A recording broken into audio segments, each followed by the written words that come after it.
right. Well, welcome back to another edition of Inside BBI with John and Eric.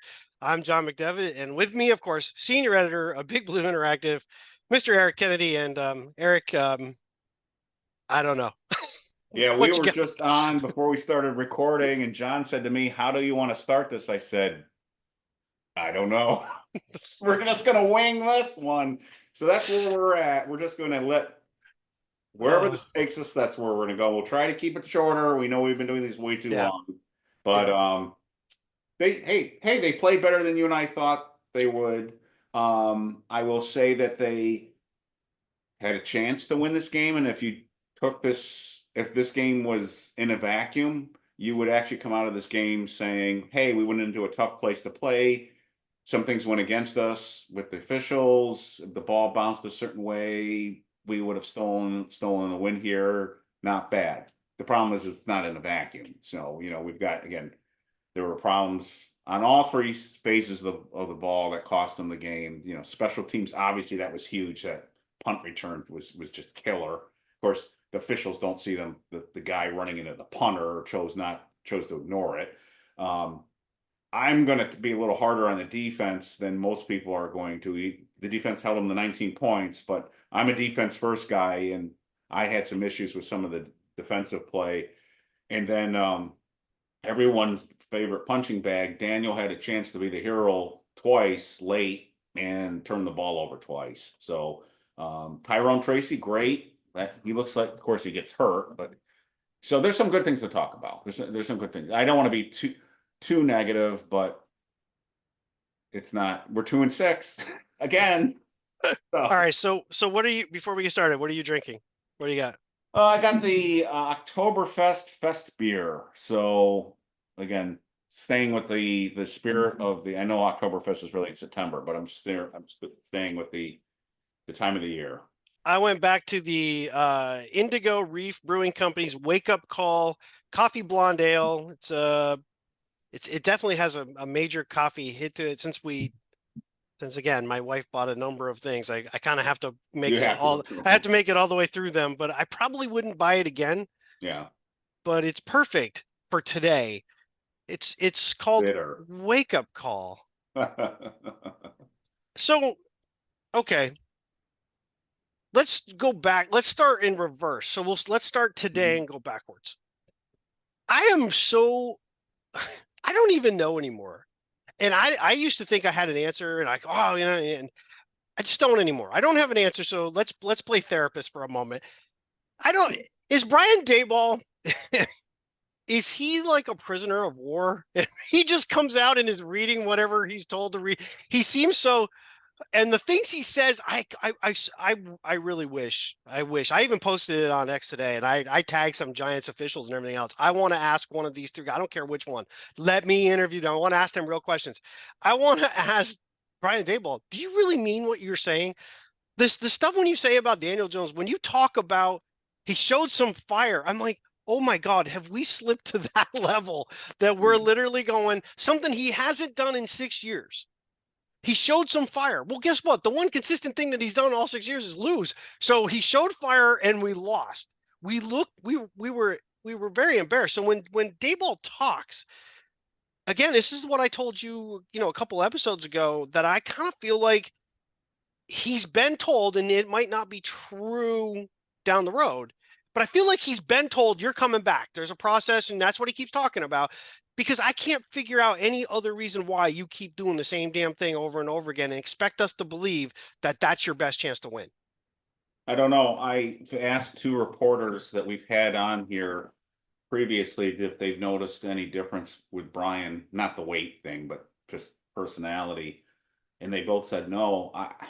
Maybe I'm reading into things that aren't there, but he seems subdued to me. And again, I know that happens when you lose, but he doesn't. I don't know. You're saying you've mentioned a number of times that you think maybe he's been told he's safe. Today when he was talking, all I could think, again and again, these guys don't get much sleep after a Monday night game, so maybe Right. maybe it's that. I don't know, but he just seemed beaten down and sort of resigned to his fate to me today. And I don't, but I don't know. Again, you and I have talked about this over and over and over again. I don't understand the playing with fate with Daniel at this point. They're 2-6. The season's over. The season is over. They're not going to get back into this thing. No, we're not getting back in. So the danger now again is, does Daniel get hurt and do you get hit with another huge hit on the salary cap next year? We've talked about this over and over again. To me, the risk is too great. Some reporters were talking today again that and I didn't think of this, I should have, but there may be the concern that Daniel would file a grievance with the union if they bench him because if it's because of the salary cap. But who cares? My defense would be, look at how he's playing. But who cares? So we have a game. He hasn't thrown a touchdown pass. That's another game he hasn't thrown. What is he at, 4 still? Is he still at? He has 6 touchdown passes. He has 6 touchdown passes. We had what? But it seems like an eternity. When's we had 2 or 3 against Cleveland, didn't we? And then we had 2 against Washington. So it just seems like an eternity since we've thrown a touchdown pass. And again, there's the 2 turnovers. And I first thought only one was on him, but then Daboll, strangely, after the game, comes out and says, well, that was on Daniel because he was supposed to slide protection over there with the tight end and he didn't do it. So he kind of threw him under the bus a little bit there. And then Daniel confirmed that. You normally don't hear a coach do that, which again raised red flags from people like Matt and SGS, who said on the website, he suggested that he's laying the groundwork for polling him. So, and the bye is coming up like we talked before. So again, I don't want to make this a whole Daniel thing again. Well, but it's important though. But it's important because first off, that's the thing. There's a couple things with that I don't understand. Is it all Daniel's call to bring the tight end over? Is it his call to call him over? Now, Eli on the Manning cast, which I did not watch, but I saw the highlight today, called it out before the play happened. As they were, he goes, he needs to slide the tight end. He needs to bring the tight end in motion. And then he goes, oh no, he didn't do it. And then boom, sack, fumble. Is it all, that's Daniel's call? He looks at it and you're leaving it up to him. I'm automatically thinking a couple things. One, I know you're trying to protect with Watt on one side, but you either put the back to the other side or the tight end to one, the back to the other, or the other way around. I don't really care. But you've got to have both sides picked up. Illuminor's playing injured, by the way. We didn't even know if he was going to be able to play. Well, they also said Illuminor was expecting the help, the chip. The help. So he adjusted his, which seemed a little odd to me because you would think Illuminor would look to his right and notice that there's nobody there.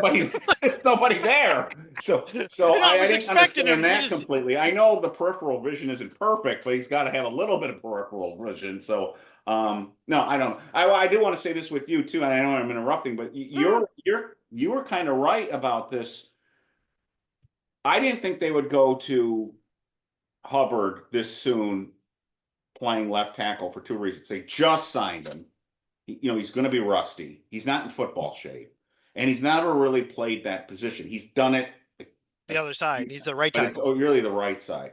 So they really must be like either down on Azudu, or they, again, like kind of like I've said with the Neal thing, they like his upside, but they don't want to throw him to the wolves too much because they don't want to wreck his confidence to the extent that'll just ruin him. I don't know what it is, but you and others had suggested move Illuminor over there and start Neal at right tackle. Again, it's not the perfect thing. You're moving with 2 spots, but given what we saw on Monday, that might have been the right thing to do because Hubbard was a disaster over at left tackle. So right. You said that before the game. You said I would move Illuminor and play Neal. And again, Neal against Watt would have been, oh geez, I don't know about that either. But then again, it'd be interesting. What do they do next week against Washington? Do they still stick with Hubbard? I think you kind of have to at that point. I mean, because it would be embarrassingly bad if you went 3 straight games that you just played a different left tackle again. You got to have some kind of consistency, and you got to hope Washington doesn't bring the same rush. Here's a funny thing, though. I want to get back to where I was. I'm sorry. Yeah, no. I want to give you credit for thing, I appreciate it. It's not on you. You just mentioned something that I wanted to bring up. How many times have I said why don't we play Neal as the jumbo tight end at least a little bit, just so he can get his feet wet, right? Yeah. What is the thing that they did last night in the one and only freaking experience the guy has? You throw him out on a 2-point conversion. There's Evan Neal standing out there.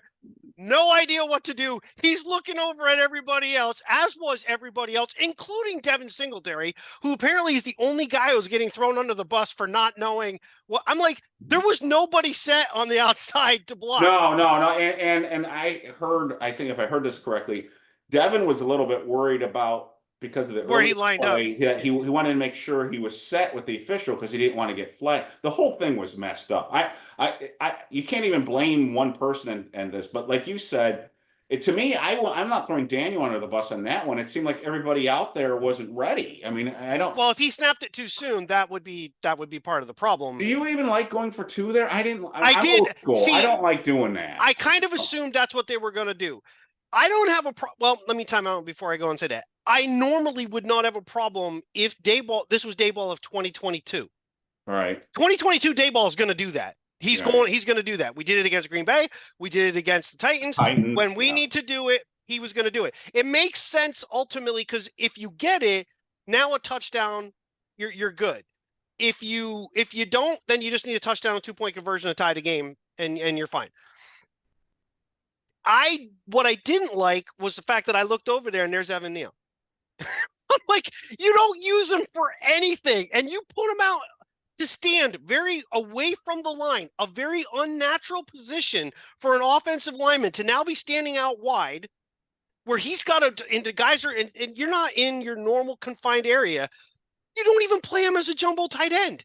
I'm like, so he said Daboll said it was one of their most practiced plays, and it looked like something they had never practiced. That so right there when he said that today, I know. I lost all faith now in Brian Daboll completely. Before I was kind of on the edge with him, and Shane was a little more okay. Now I'm beginning to think that Jesus Christ, Go Terps might be right, and we may need to just get rid of everybody. How can you say that's a play that you practice so much that almost nobody knew what to do? Yet your motto is smart, tough, dependable. Stupid, timid, and depressed fits far better. I just thought his demeanor today in his press conference, again, he's probably operating on 3 hours sleep. So maybe I shouldn't be reading too much. I just thought he was a beaten down man today. Do you get the feeling he's forced to play Jones? Do you get the feeling that the edict is you're playing Jones until you're no longer in contention? I would not discount the possibility that I'm not saying it, but I would not discount the possibility of what you said earlier about a hostage video, because that kind of came across a little bit today, almost like, just his demeanor. Again, if people haven't seen it, watch the video, and don't pay attention to the words, just pay attention to his demeanor. And tell you in the comments section, you guys can tell us if I'm way off on this. Maybe I'm looking for something that's not there. I just thought he seemed worn down. I mean, let's get big picture is this. We can talk about the ins and outs of this game, and there were problems on defense, problems on offense. The special teams thing was a disaster.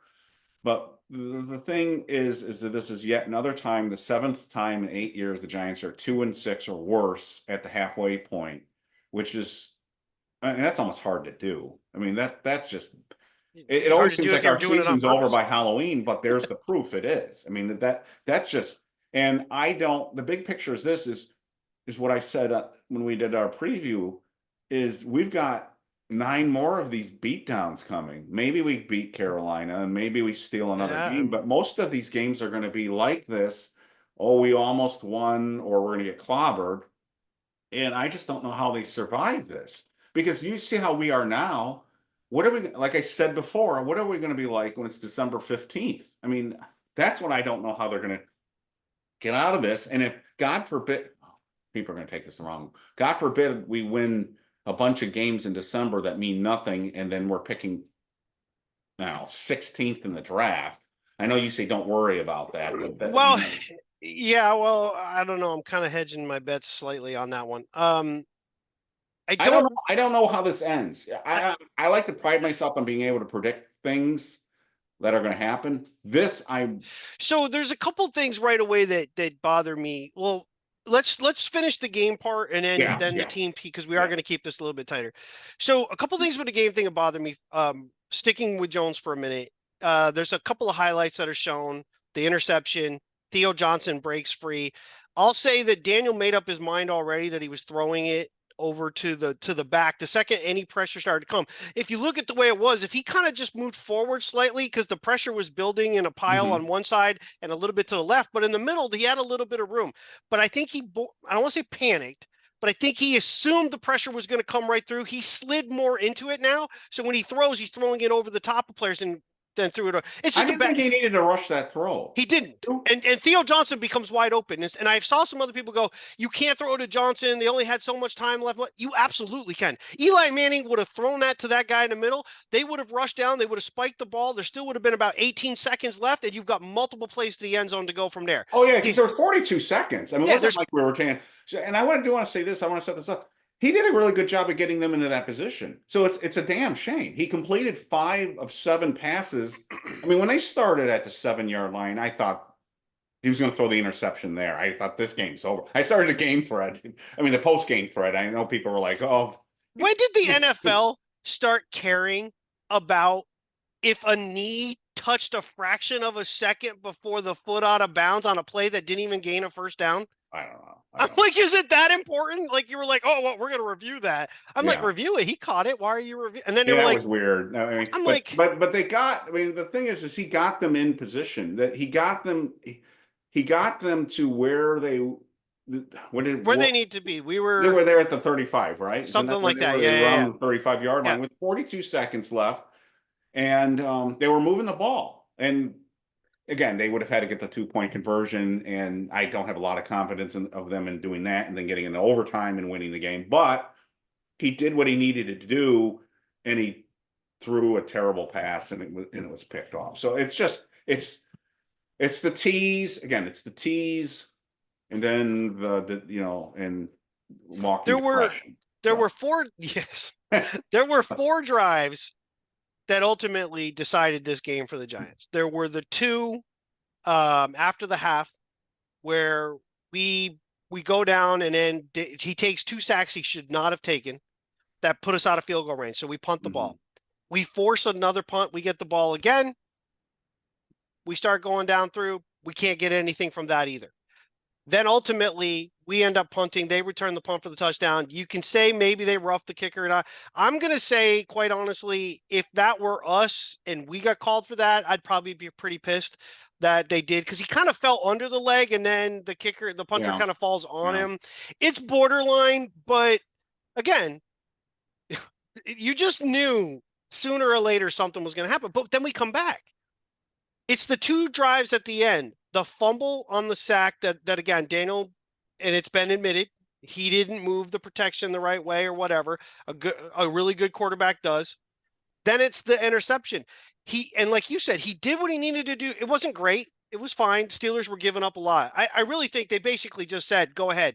We're going to let you try to move down the field because we know you're not getting it in the end zone. I think until he proves otherwise, teams are going to give them that kind of crap. Go ahead and use the clock. Go ahead. Well, I think they made some plays, though. Like the play to Theo Johnson was a good play. That was a great catch. It was a good throw because he generally doesn't throw it to a guy like that. He doesn't. And that was a good play. And there was a sideline catch that was. I mean, so I want to give him credit where credit's due at times, but again, they had a golden opportunity after the turnover to tie the game, and he blanked the bed. And that's just, and then he got him in position down in the end, and then he blanked the bed. That winning teams with winning quarterbacks don't do those things.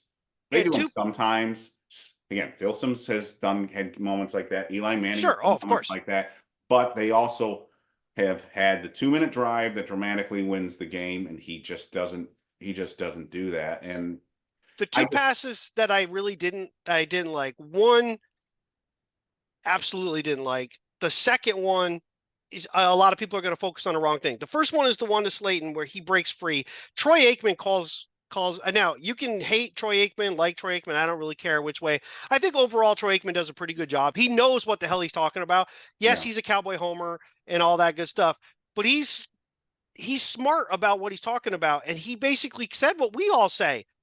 Daniel has to see the guy be fully open. He doesn't anticipate. He waits for him. It was interesting he said that. And he almost got Slayton killed. Mm-hmm. If you look at how Slayton got hit and where he got hit under the shoulder, that could easily dislocate your shoulder and you'd be out. That was, and because he had to jump. If you throw that ball just as Slayton makes his move and starts to go around, you anticipate and throw, he's catching it, moving forward with one-on-one with a defensive back where he could put a move on him and possibly score. Instead, he's turning around, jumping up, and he's fully exposed to get hammered. That's pass. And I want to make an addendum to that before we move on, because I'll forget. This is the time to trade him right now. Slayton's coming off that game.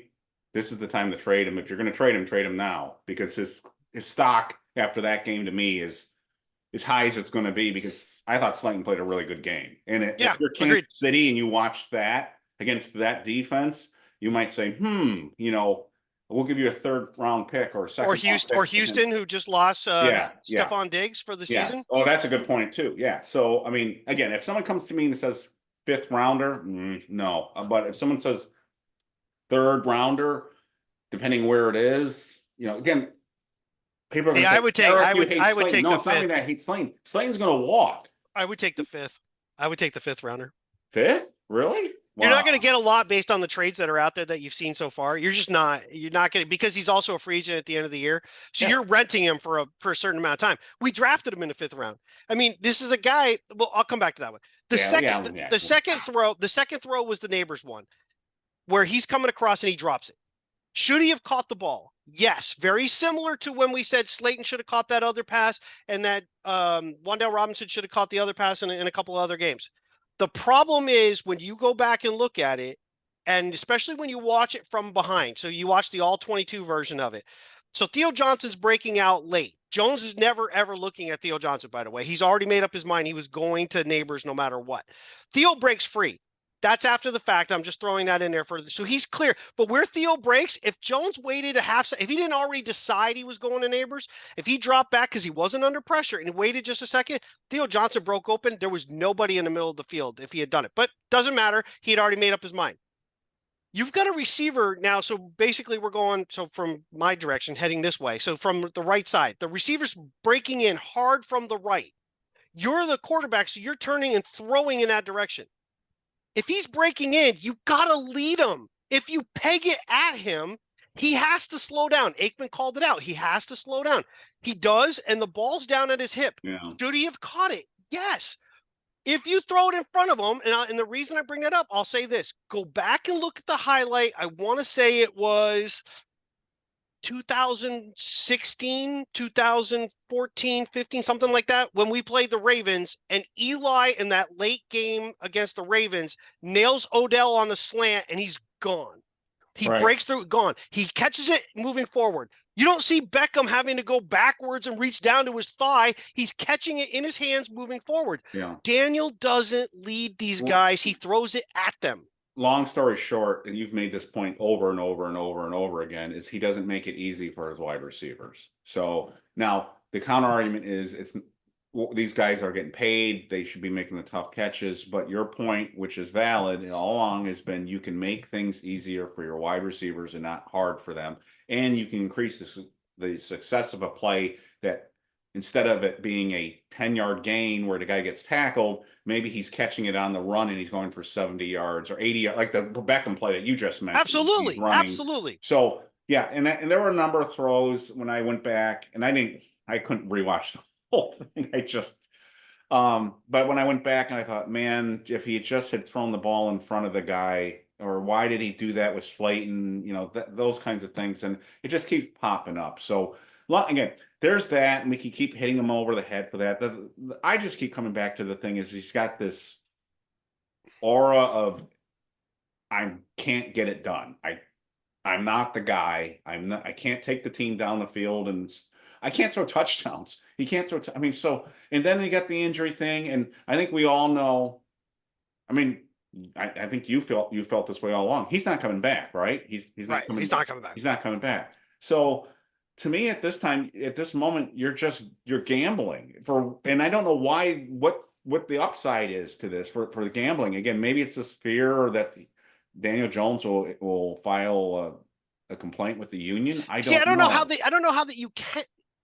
You're 2-6.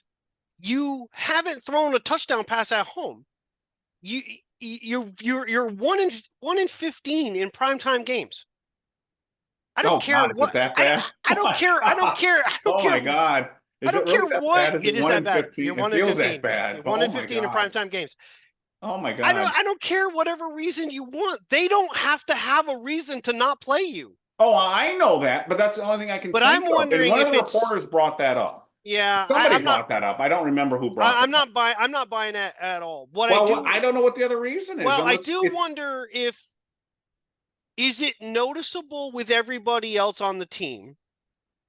And it sounds like there were some questions asked. I think it was Pat Leonard, and I know he's a shit stirrer, but he was asking questions. Is it noticeable in everybody else on the team that DeVito and Locke aren't anywhere near as good as Jones?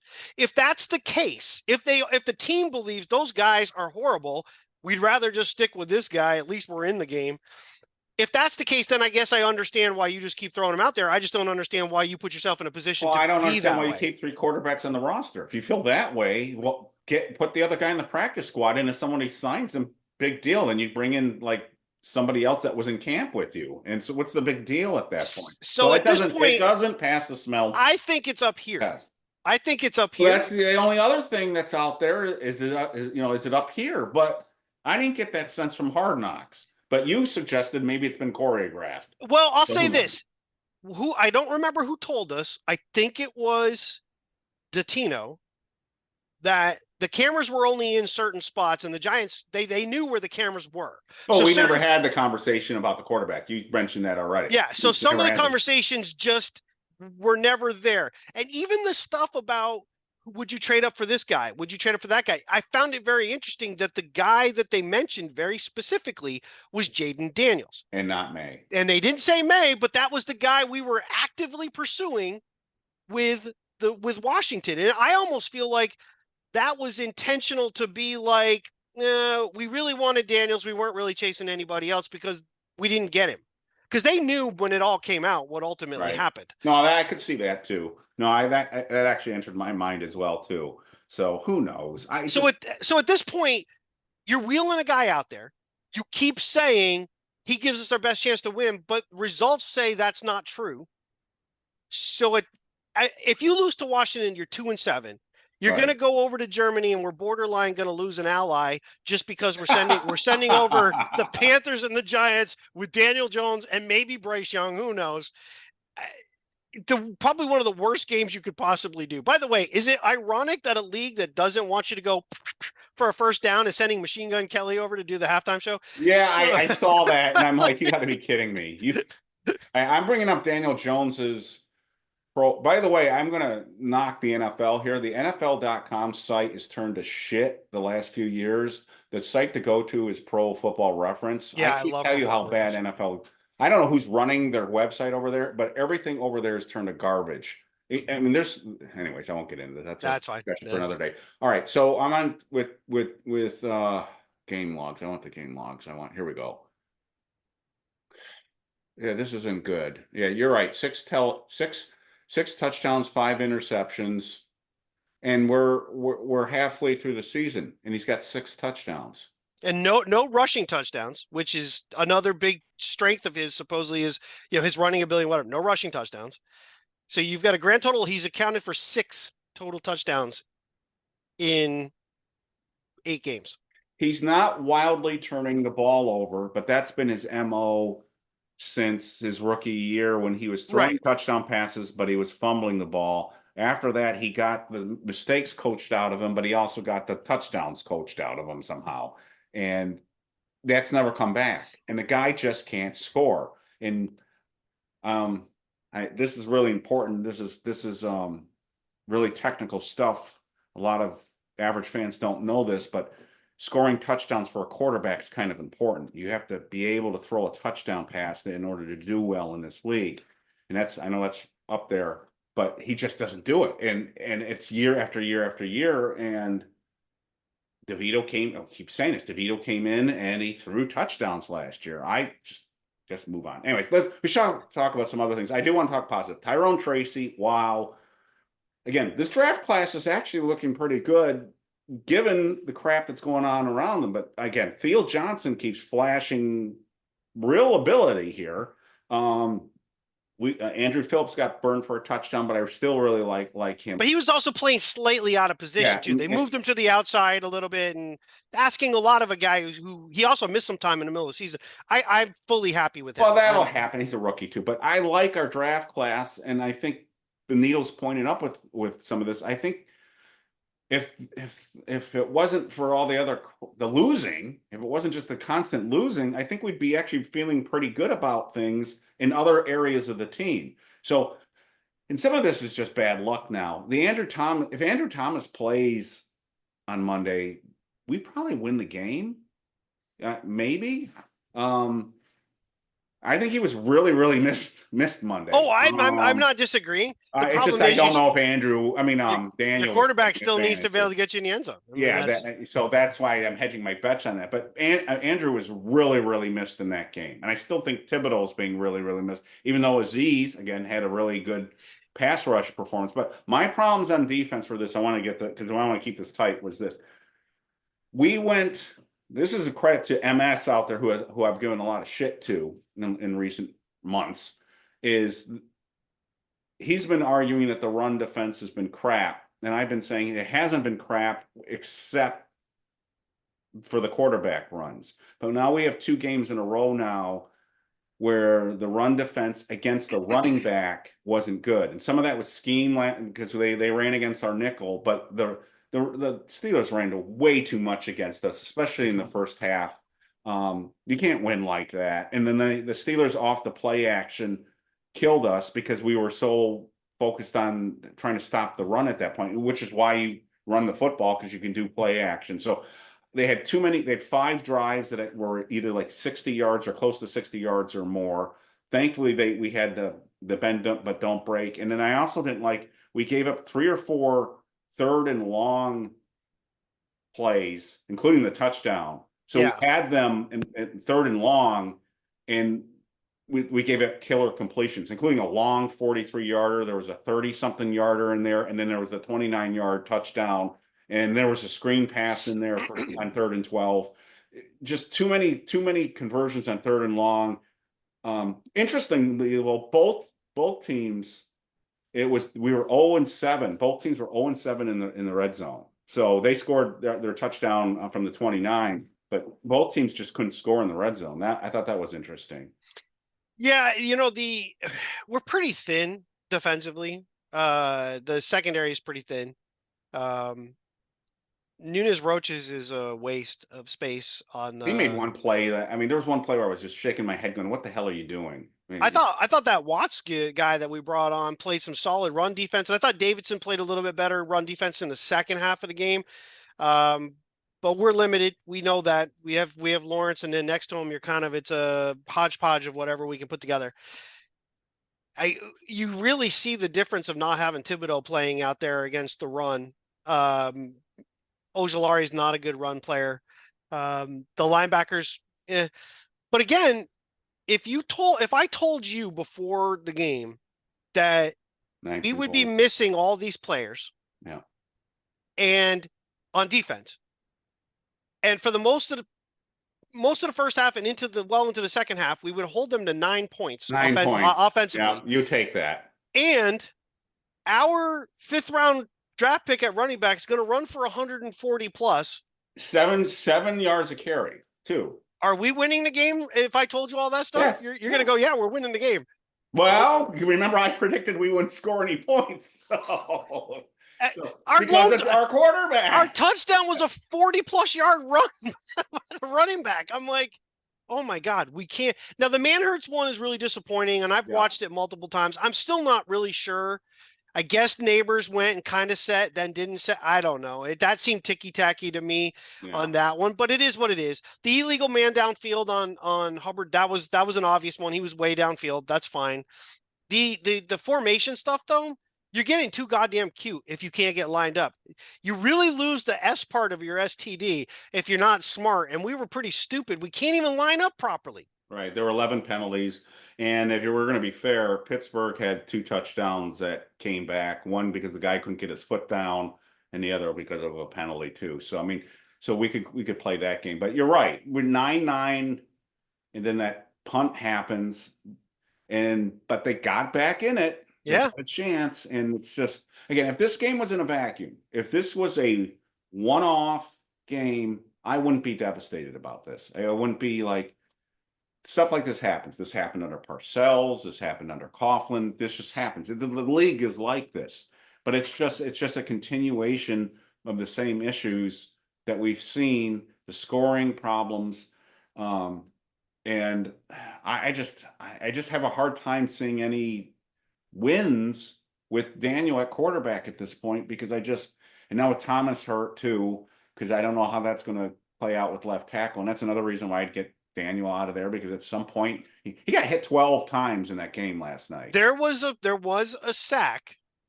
where he got brought down. He went down kind of head first. He got up, moving his neck around, and Oh I was God. like, I didn't see the neck move. And I posted Okay. that. I was like, did you guys see him like moving his neck around afterwards? He got driven head first down into the ground. I was thinking, That'll do there we go. If by the way, some point during this week there's like some sort of like he has a neck or a stinger, it was from that play. Just saying it. Just go back. I saw it. I watched him go down. Do you remember where that was in the game? I'd like to go back. Oh, I'll look for it later. We were going left to right on the screen. I want to say it was in the first half.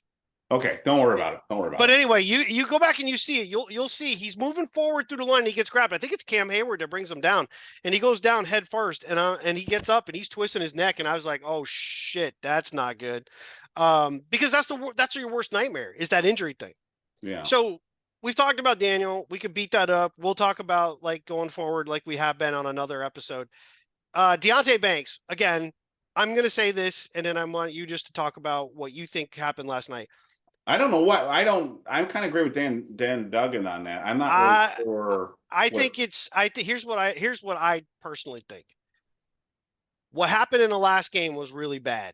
Yes. And no doubt. And you and I said he should have been benched for this game. And it was so bad. And I think they were probably going to bench him. And then we had all the injuries and they were like shorthanded. And they're like, I don't know. Then the game happens. Now, we don't know what the conversations are like. We don't know what was said to him. But the fact that you've got your captain of your team, one of your captains of your team, talks about how he talked to him and he can't do that stuff going forward, and that's Dexter Lawrence. You got your head coach talking about it. Your position coach talked about it weeks before.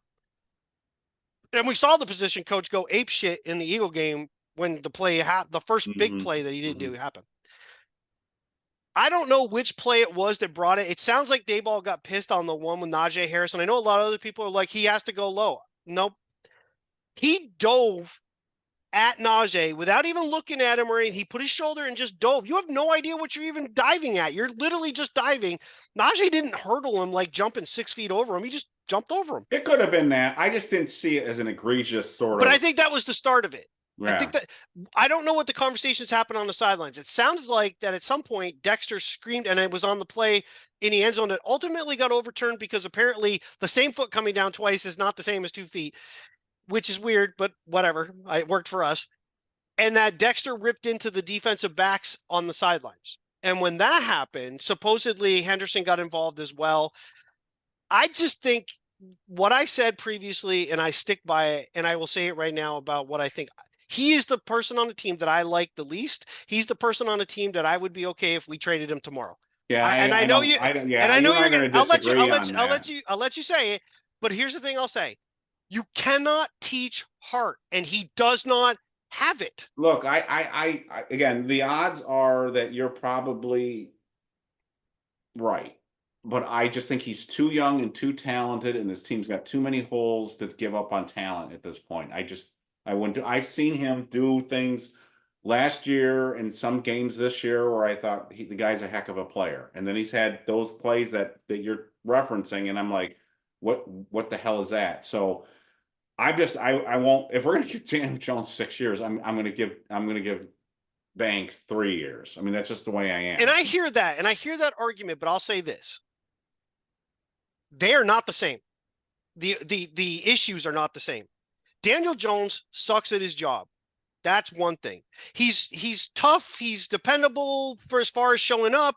He's likable because he tries really hard, all that good stuff. He's just not a very good quarterback. Right, but see, I think all players have gotten. I think all Well, players, whether you want to admit it or not, have gotten to situations where they've quit. I remember watching. but he's quitting early in the games. He's quitting early in the games. No. I see. That's where I disagree. He's DeAndre I Baker think the part entire two. defense, and I think quit's the wrong word when they're not in his case. But I think the defense there's a letdown, and I think the entire team had a letdown in the second half of the Eagles game. I really He believe let that. down before that, though. He was. Listen, I hear you, and I know I'm being a little bit because there's something about, but I'm very old school about how you play the game and about the way the Giants have always played the game. You can't have a guy on your team that's supposed to be one of your top players. He's supposed to be someone we're supposed to build around, and he shows no heart. But don't you think Wink was old school? Regardless of what you think of Wink, don't you think Wink was old school? Yes, and I'm glad you mentioned him because Wink loved Banks. Exactly. He loved Banks. And who's not there right now? Well, his guy. So yeah, that could be part of it too. That could be part. And the other thing that could be part of it is they're not playing the same kind of defense that Banks is a press man corner. And I'm not saying that the Giants aren't running any press man, but they're more of a zone team. It's a way different defense than last year. It's a different defense. So again, but that doesn't go into the heart thing. So I've heard Lawrence Taylor admit that he quit. Remember that he quit at the end of the Dallas game in '86, and when we lost the opener. He said I was. Now that's different than what you said. He said I was tired. He said because there's that play where Herschel Walker scores on the draw, and Lawrence just stands there and lets him roll right by. That whole team was worn out on that night game, and that's different than what you're talking about. You're talking about earlier in the game, and he is DeAndre Baker part two. He is. Oh God, no. He absolutely is. So I'll say this: by this time next year, first of all, DeAndre Baker was a criminal. And DeAndre Baker's down to the league. If we cut Tae Banks, I'm not saying cut him, but no, I'm saying if we cut him, every team in the league would put in a waiver claim for him. Every team would put in a waiver claim. I don't want him cut. Trade him.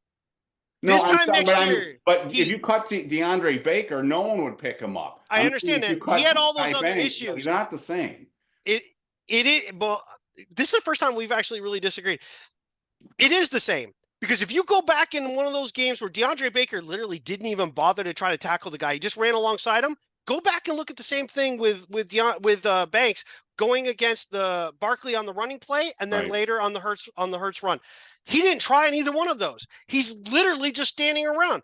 I think he made decisions even in this game. He whiffed on Pickens a couple of times. You in a month to 2 months may be 100% correct. So I'm not saying you're wrong. I'm just saying I would not give up. I would not, unless somebody if somebody came to me right now and said second round pick, maybe I'd listen. But no. Yeah, I listen. I know I'm being a little over the top about it. He rubs me the wrong way. I know he does.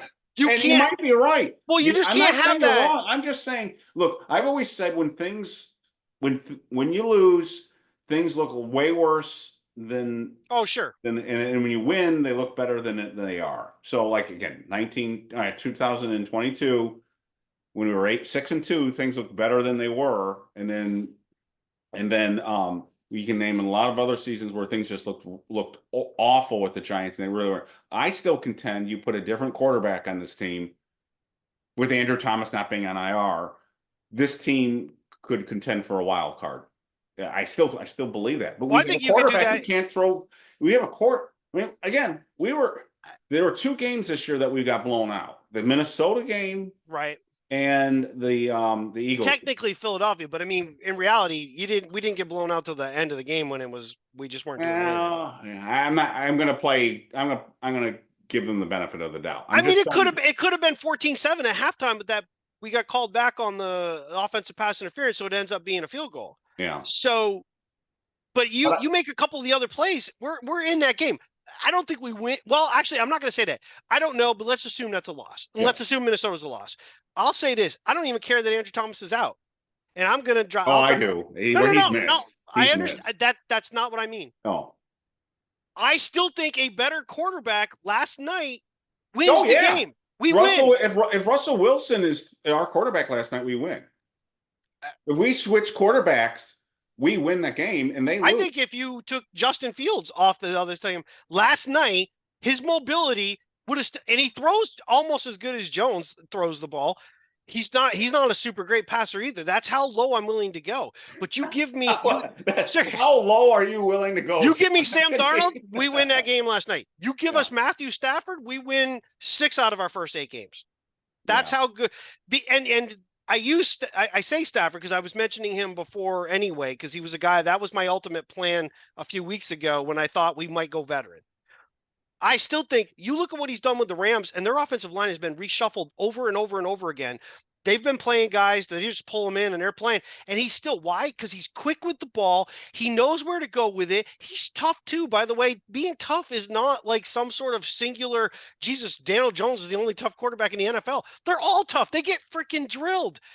It's what you do with the ball that ultimately separates the quarterbacks from just a guy who's going out there to the guy who can win. Right. He doesn't have to be great. By the way, Patrick Mahomes is not playing great. But he plays well enough right now. His guy, and he gets it to where it needs to go, and they're winning. He's throwing a bunch of interceptions. But you trust him in the clutch too. That's the thing. Absolutely. The game's on the line, and that's what I was trying to get at earlier with Daniel Jones at the end of the game. When the game is on the line, he had a chance to be the hero. He got them down there, but then he fell apart. So I want to highlight that positive real quick too. And I know you thought they were a little bit overrated with the run defense, but we ran roughshod over a run defense without, I mean, we had 100. What did he have? 147 yards? 145 yards and 20 carries, 7.3 yards per carry. And almost a lot more than that. 2 runs for 11 yards. We ran for 157 yards against them, and that includes Daniel Jones 3 carries for 1 yard. I mean, so he brought the average down. So our running game against a really good defense was outstanding last night. I still feel pretty good about our wide receivers. If Andrew Thomas was on this offensive line, I'd feel pretty good about our offensive line. So where's the problem? Why aren't we scoring quarterback? Again, Andrew Thomas not being there, I still say that's big. But sure, but I mean, it doesn't change the guy who's behind the line. On defense, if Thibodeau's there, and we have another, you heard me say since the preseason, we're a defensive tackle short, and we're obviously a corner, maybe 2, depending on how you feel about Tae Banks, maybe another corner short. So we know where the issues are. The biggie. The elephant in the room is the quarterback position. How, when, where do you get Daniel's replacement? And for the love of God, get him out of there before he gets hurt. I said it before. If he gets hurt, seriously hurt, I'm going to come on this podcast and I'm going to have a John Mara moment with the chair behind me. I'm going to be like this going, what are you thinking? Because that's how this can get really bad. Yeah, and it's to the point right now where even diehards like us, like myself, you know how I feel about. I feel like we need to win games and start building some sort of. I want to feel good about it on a Sunday. But Daniel Jones, I just don't feel like it consistently could happen regardless. Even in a game, and again, it becomes I know it's a Daniel Jones bashing thing right at the moment, but the problem becomes everything that happens in a game is a microcosm of his entire career. Right. There are moments where you go, oh man, he can do it. And then there are moments where you're like, oh, that wasn't the greatest. And then there are moments where you're like, what the hell just happened? What the hell are you thinking? And the problem is the middle part of like, well, and then what the hell, it far outweighs the few times where you're like, well, that was pretty good. And pretty good, we set the bar lower and lower because I saw some people on the site were saying, he's had a really good, it's a Daniel Jones really good first half. I mean, we had 9 freaking points. That's not really good. But that's what I'm talking about. So that's where, and Sai has talked about that too. Stop moving the bar lower and lower and lower, because now we're getting to the point where it's like, moral victories. I think Sai even used that phrase. We're not looking for moral victories. We're looking for victories. And he's not getting, so let's go full circle. Unless did I cut you off? No, you're good. But this goes back to your point though. So why why are they sticking with this? And that's the big question. Again, the Occam's razor answer is they think he's the best chance. He gives them the best chance to win. I have gone on record over and over again saying it's not working. Try something else because it's not working. Plus the injury thing. But like you've said, you get this hostage video vibe, and I'm starting to pick up something too about, and again, maybe I'm reading into something. So the question is when, where, how do they make the switch, and do they make the switch, and is it the bye week like we were thinking? I never thought it was going to be this week because of a short week. We talked about that earlier because they don't have enough time, and so the bye is still the obvious. We got Commanders, Carolina in and then Germany, bye. So and then the bye. and I argued that going to it was too bad the bye isn't before Carolina, because that would be perfect, because then you give them an easier opponent, the new quarterback, an easier opponent. Sure. But so what do you think? I don't see. I don't, at this point, I am so lost at what I think they're thinking. You and I had this conversation. Some of the conversation will stay with you and I, but some of what we talked about I started to have a feeling that they might become buyers at the deadline. Oh yeah. We can't get into that. Yeah, especially if, listen, if you start looking at next year, and I know some people are saying the Giants blew it this year. They didn't take the quarterback. They should have taken one, but they didn't. And now next year, it's looking like you might have to on a lesser crop. I'm not going to get into that at the moment, but let's say they start thinking that. They're like, we could take a guy, but that guy's actually a little bit less, and he's really going to need to sit around. We don't want Daniel to be the bridge to the other guy, because that is so toxic right now. This year is it. So who do you get? Do you go and do it ahead of time? Do you do it mid-portion this season and get that veteran in there? On the table. Yeah, and have them next year, and now you can draft in the first round, or maybe you draft in the second round, or you draft in the third round because you have a veteran and you can bridge that way. You have to remember, we have a left tackle fully signed. We have a defensive tackle fully signed. These guys aren't going to want to keep losing and losing and losing and losing. Dexter Lawrence has even hinted at that. He doesn't want to lose all the time. At some point, you got to start winning. And so if you're going to do that, I thought maybe they would go get the veteran but we needed to win one or two games before we got to the deadline. At 2 wins, what would be the point? Well, it would be just to get the guy in. Again, I use the analogy. It's not the exact same thing, but just get the guy in early, like the Kerry Collins thing, getting him right. So if you could get next year's quarterback now, you're already bringing him up to speed. But if you do that, you got to play him. Right. Yeah. I don't want Daniel playing. So what? But you don't. Can you imagine? So I'm looking at the schedule. Can you imagine after the bye if they make the switch? And the schedule's not easy after the bye, but can you? So they got 1, 2, 3, 4, 5, 6, 7 games after. Well, we got New Orleans, Tampa on the schedule later. We got Tampa first, then Colts on the schedule. Saints, Ravens, Falcons, Colts, Eagles. But can you imagine if they switched the quarterback after the bye and went 5-2? So I'm not predicting that. I am not predicting that. I'm going to float something out to you. I'm going to float something out to you, and I'm being somewhat facetious, but I'm also being somewhat serious. Okay, and I know he's been bad. I think he's bad, by the way. Okay? No. Oh. The Colts just benched Richardson. Flacco's now the starting quarterback.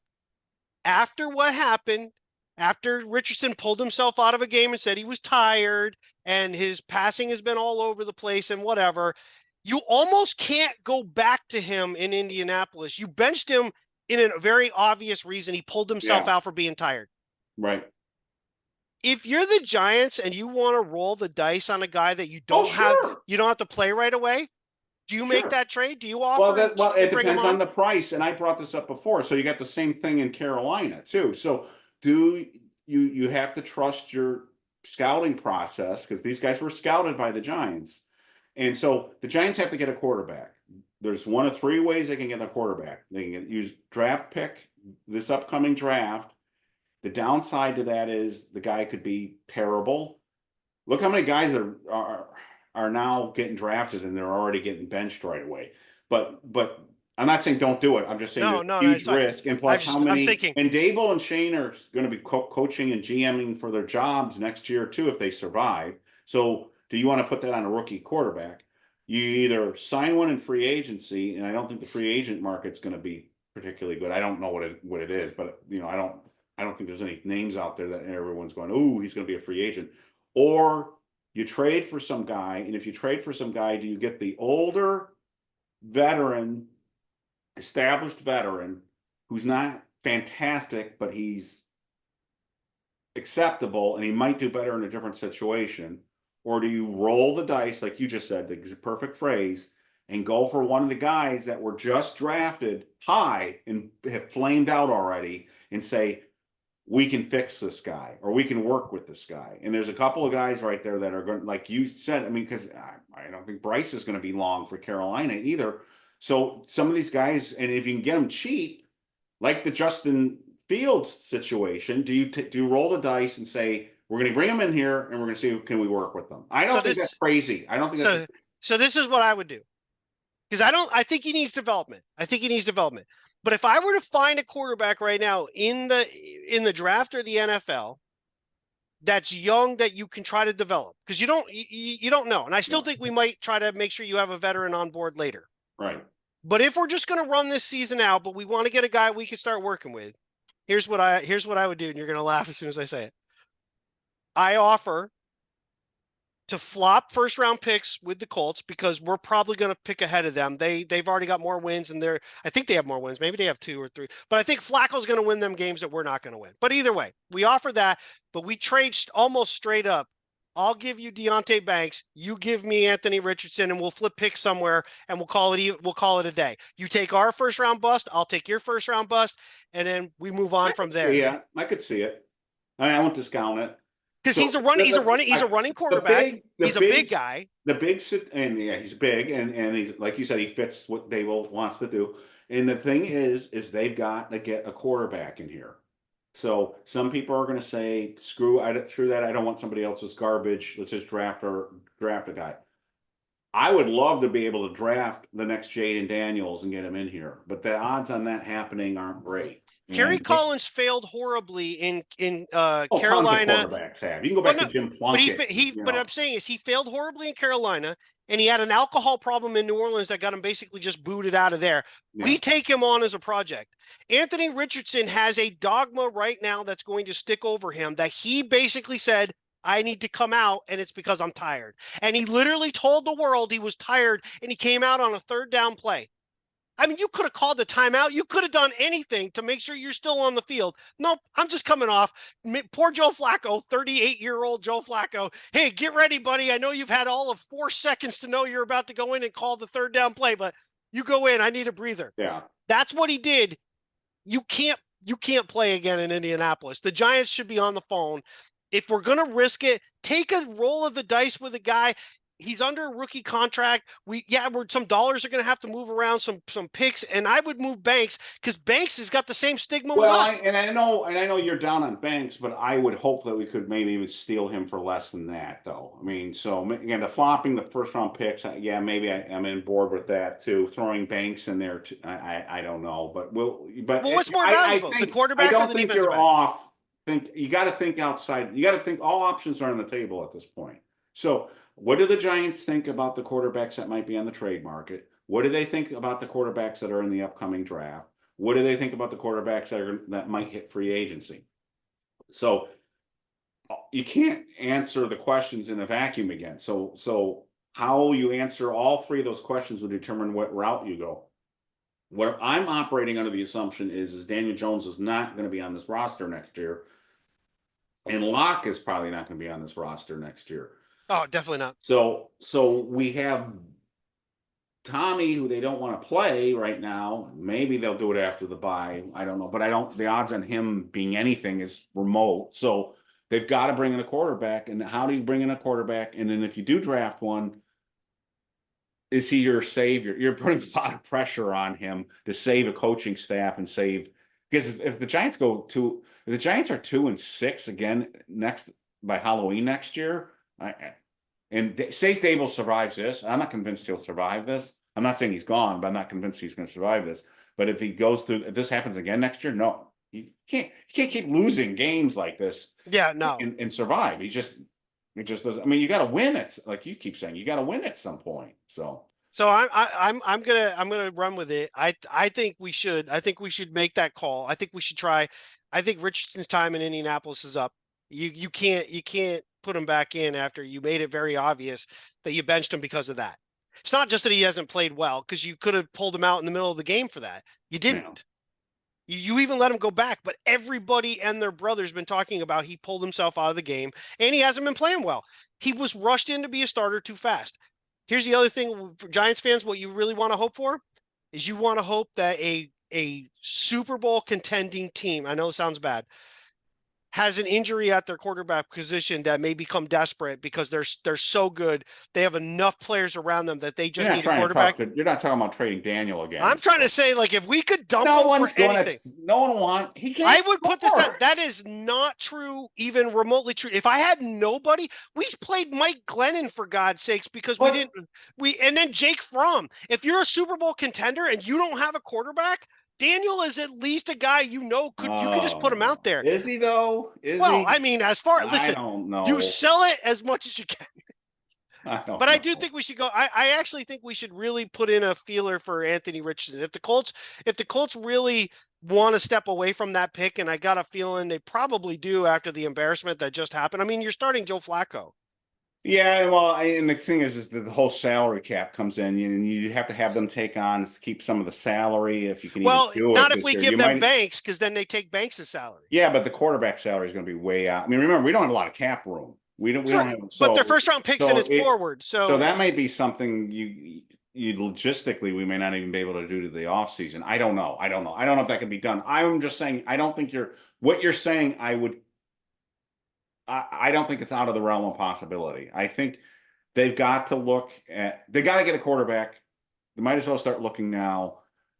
The big question moving forward, as I said on our last podcast now, is the ticking clock on Jones and possibly Daboll and maybe Shane. So we'll have to see because these losses are going to keep piling up right, and it's going to be really bad. And I think I'm going to end my comments on this note because we're going yeah, long. we go. Yep, But when almost we to an do our hour. preview, this assuming Washington wins, this is going to be very painful for Giants fans because we're going to see Jaden Daniels again, who, my God, I'm in the Washington D.C. area, and there are people have been hiding their Washington fandom for years, and now I go out and everyone's got their Commanders gear on, and I'm Uh, like, because holy crap!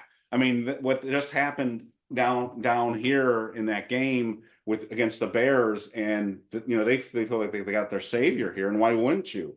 And yeah, now we're yeah. gonna look at Washington and go, oh my God, now we're not the doormats of the NFC East anymore. Washington's moved ahead of us, and oh, by the way, there's the guy we could have had we not won a couple more games last year. And it's gonna be right in our face. It's gonna be The bad.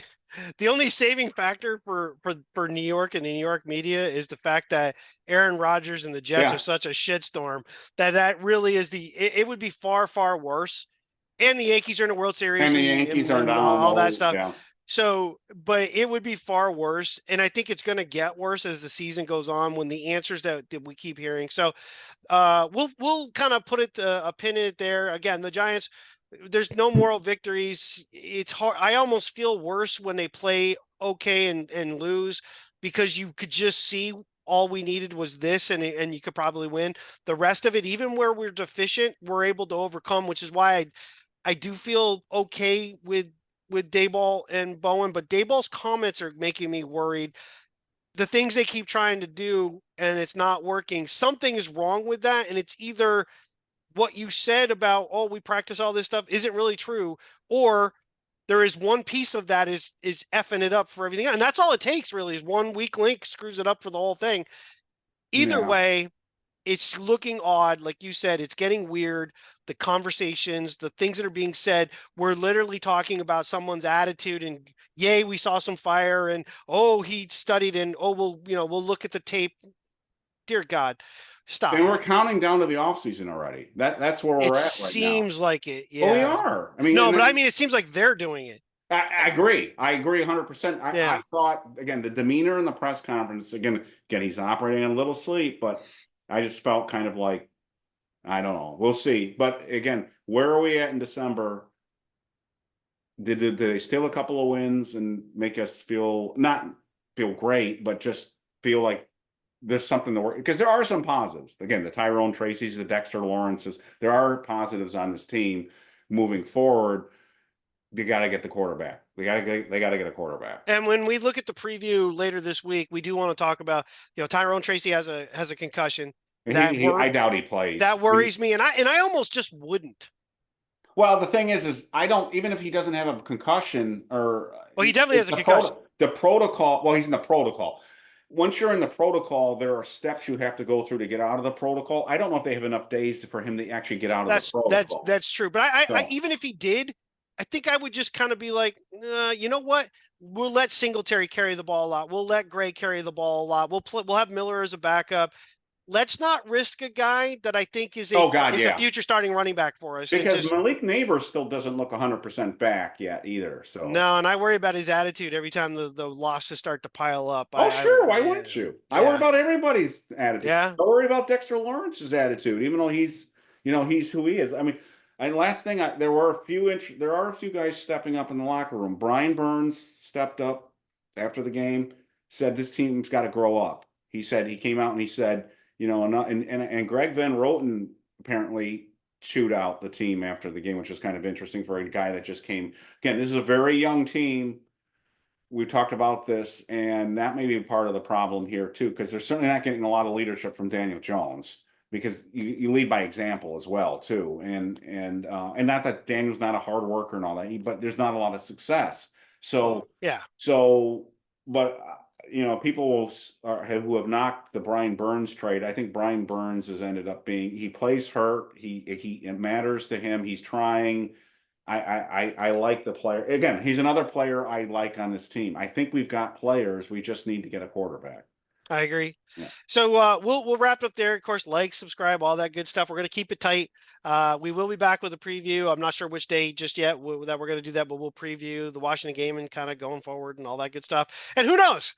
Maybe the Giants start looking to get that guy on board a little early. Who knows? We'll see what happens. But appreciate everybody listening, and we'll catch up with you again very soon.